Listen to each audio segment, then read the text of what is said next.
everyone, I'm back again, and today I wanted to deliver this message to you guys all around decision making, because at the end of the day, as we all know, our decisions are what create, our results in our lives, our experience of life. So that's what I want to dive into with you guys today, in the hope that it helps you with navigating maybe a decision that you've got to make right now, or maybe you're kind of in the repercussions of a decision that you either made or somebody made for you, and you can start to understand the dynamic at play and how to empower yourself for all of your future decisions and how you're navigating what's going on in your life right now.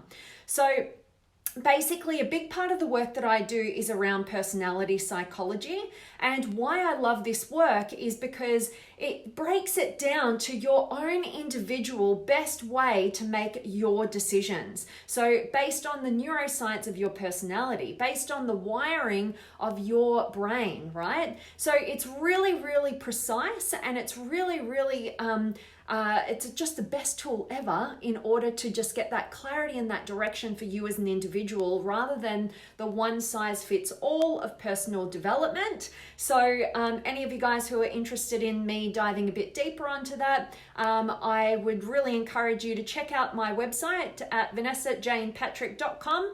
At the top, there's a free 3-part video series I've designed just for you guys, so that you can get a bit of a taste of that and start to get some understanding about how you might be wired. So it's really, really powerful stuff. That's the specifics of decision making. What I want to talk to you guys about today is I want to talk to you about the dynamic involved between relief and chaos with our decision making. And it's going to be a cool one. I want to dive into a bunch of different things, and I want to give you the tools to empower yourself moving forward to make your best decisions.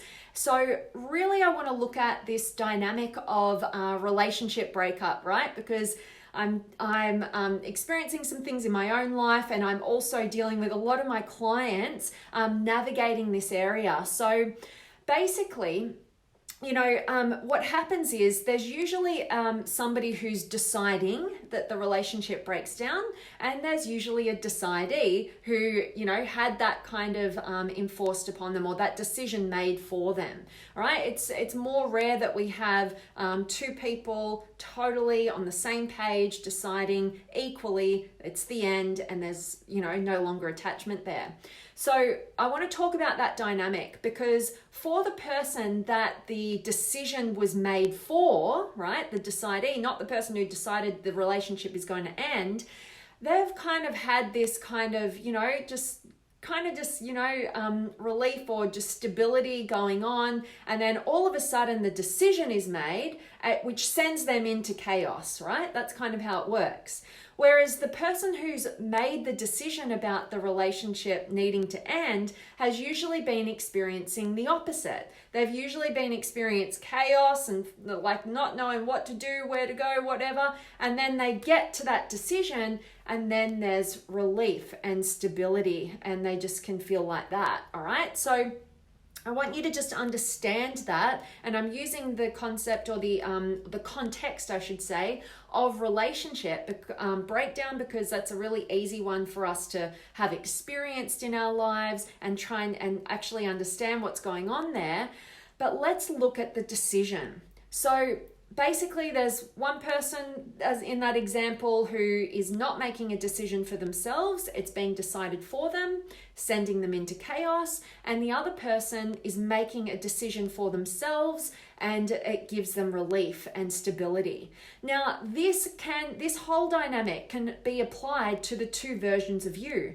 The one who is really clear on who you are, on what you stand for, on what you stand against, on what your needs are, on, taking responsibility for your life, and, ultimately having clarity and direction about what is right for you, right? What's best for you, what's most healthy. And that person, that version of you, because it's in there, is actually going to, be clearer on what's right for them.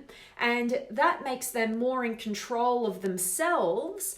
And that makes them able to make more informed from the inside out decisions that lead to the experience of relief and progress, right?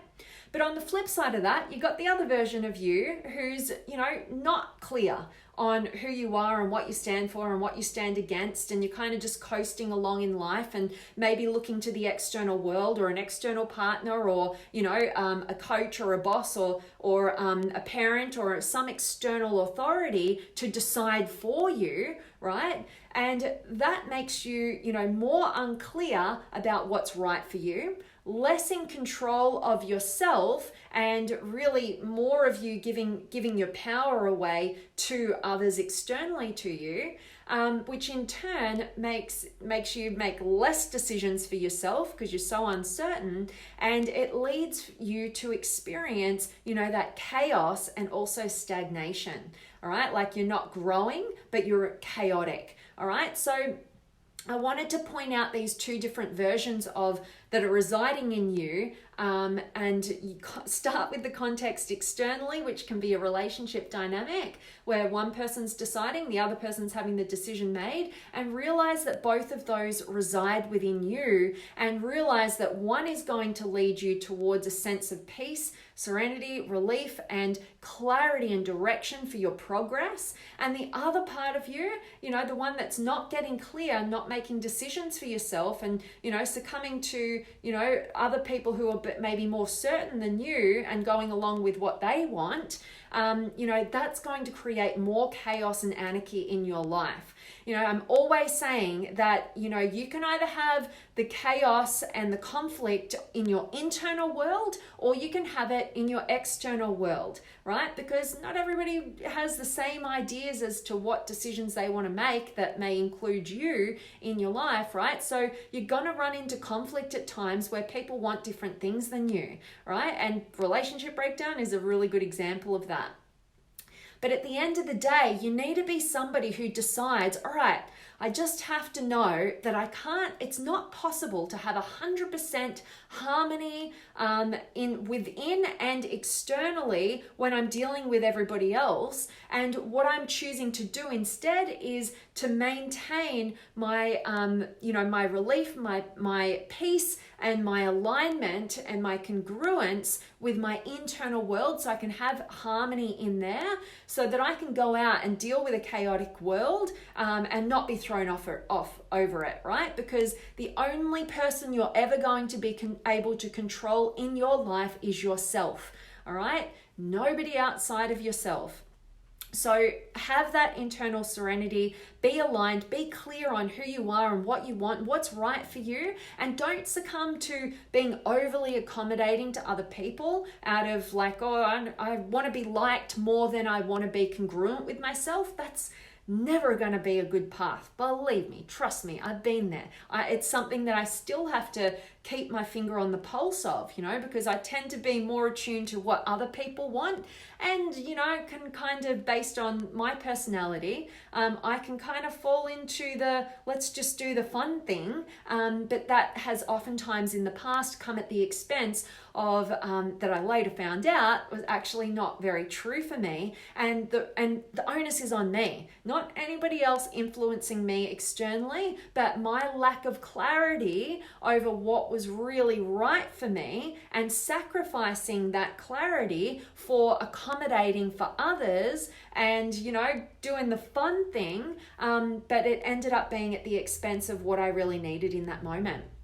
And even this week for me, right? I've recently gotten out of a relationship, ended a relationship, and I've had lots of different opportunities to go and do fun things and connect with different people and all this sort of stuff. And, and I very easily get caught up in that. And I'm like, yes, I want to do that.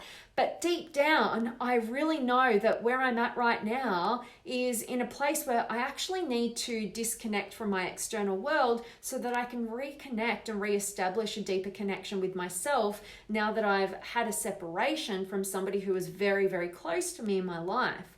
and my past self and, you know, my unclear self would just succumb to all the fun, and that would end up being sacrificing the growth and the development and the depth that I need to create in my life right now.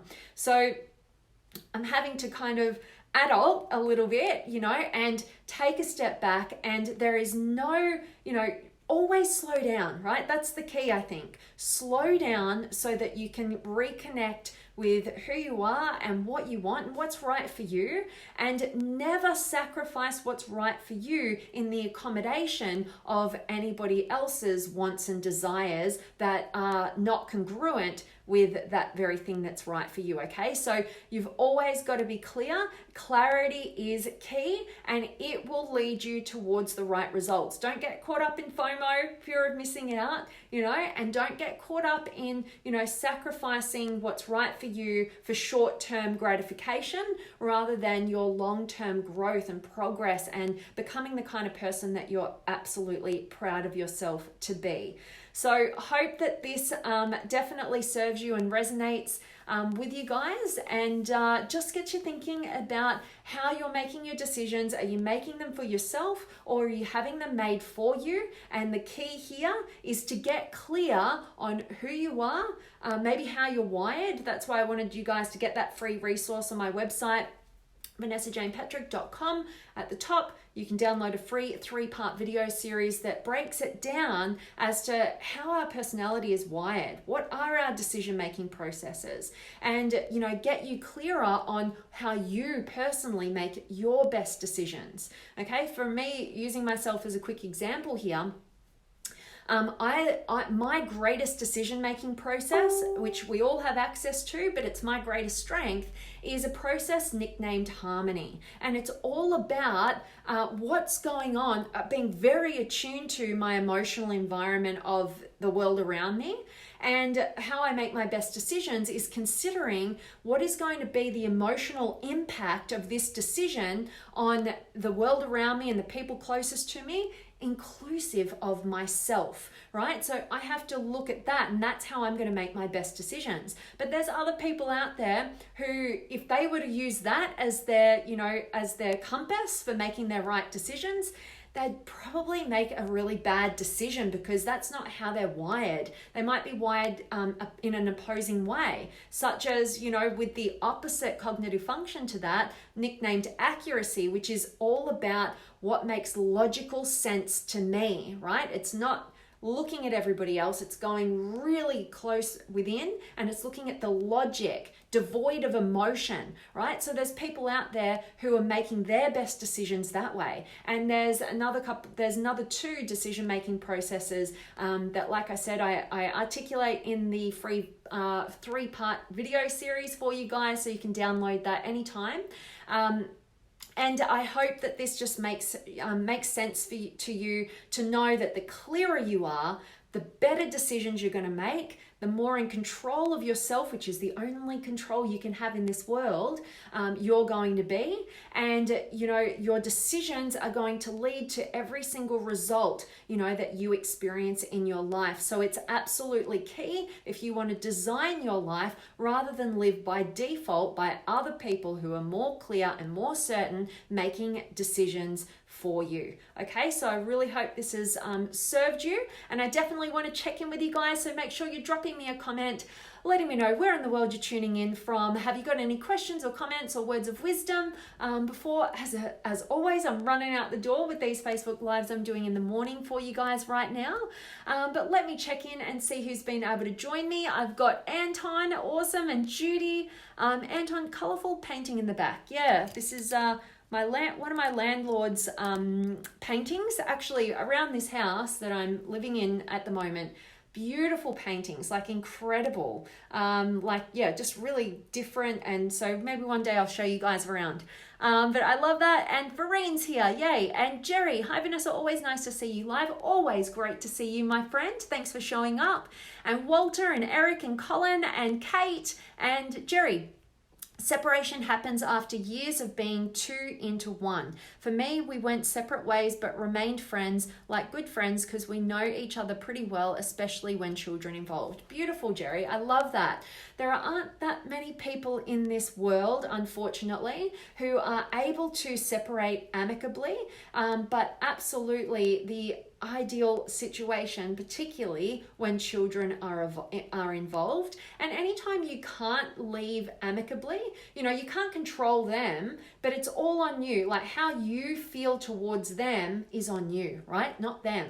And if you are holding animosity toward another individual, that's your work. They're not going to change. You can't rewrite the past. That's your pathway to becoming the kind of person who is stronger and more resilient and clearer on who you are and operating from a place that you're proud of. So really encourage all of us to do that. It's probably one of the hardest things that we can do, particularly when we've been hurt and maybe actions have been taken that were wrongful against us, all those sorts of things. But the moment you own that you co-create the same circumstance, that all of that happens, and you work out what are your patterns of behavior that allow for that sort of thing to happen in your life, without blame of yourself or them, and taking full responsibility is the moment that you get that clarity. So you're making better decisions in your future moving forward, which ultimately lead to a better life. So I love that, Jerry, and grateful to hear that you've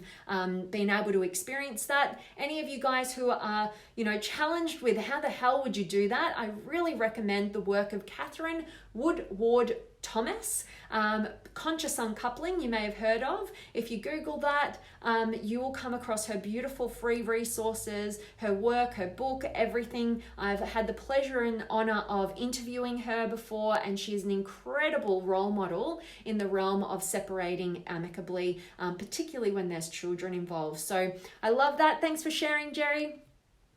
And Julie's here as well. And Daryl, can't win in life if you're losing in your mind. Boom, drop the mic. I love that, Daryl. And Michael's here as well. And Randy and Filippo. And Randy here from Gillette, is it? Wyoming, I think it is. I don't know. Oh my gosh. Always like checking in. Always love having you here, Randy. So I hope today's message has served you, and it just gets you thinking, when you're in a state of chaos, your ticket out is clarity. And when you get clarity, you will lead yourself to making decisions that will give you a sense of relief and progress. Okay, so we're making decisions every moment of every day. So, just know that your clarity will minimize chaos and get you towards relief and freedom, liberation, all the great stuff, so that you can be designing your life rather than it being designed for you by somebody else's interests. Okay, so really hope this has served you. And hello to David, who's just joined. Just about to sign off, so hope you guys who are just joining now catch the recording, get a ton of value from today's message.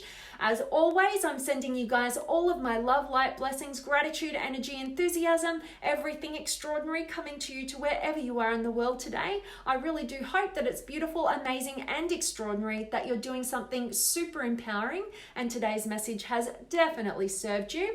And like I said, please share this message if it's of value to you, and jump on my website, vanessajanepatrick.com. At the top, free resource there for you, 3-part video series, which will break it down and show you how your mind is wired and how you may be making your best decisions. Okay, it's not one size fits all. You're using different cognitive functions to make your decisions, and you're going to have a way that when you make decisions from this place, really going to be like the kid taking over the steering wheel, and when you make the decisions from the right place, it's absolutely going to set you on fire in the direction of what you want to create in your life. So that's awesome.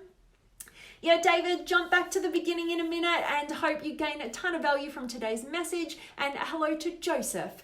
All right, so I'm signing off, guys. I'm sending you all of my love. Thanks so much for joining me live. I always appreciate you guys tuning in, checking it out, contributing to the conversation, and hope this one has served you. Sending you all of my love, and I'll see you tomorrow.